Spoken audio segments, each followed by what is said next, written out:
Kalau sakit pinggang kerap berulang, itu tandanya urat saraf dah tersepit. Sebab bukan semua sakit pinggang tu datang dari tulang. Ada yang datang dari saraf yang dah lama kena tekan dan bengkak dalam badan. Kawan aku dulu jenis kerja kuat, duduk lama, angkat barang, drive jauh tiap hari. Mula-mula sakit biasa je.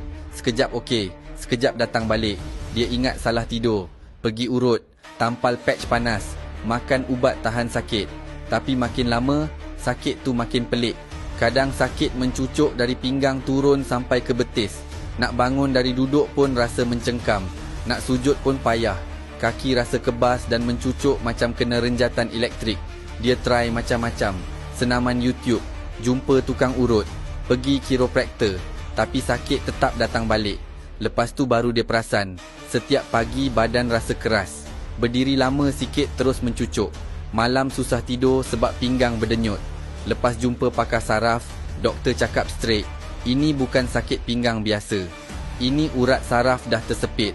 Maksudnya, bengkak dan tekanan dekat tulang belakang dah mula himpit salur saraf.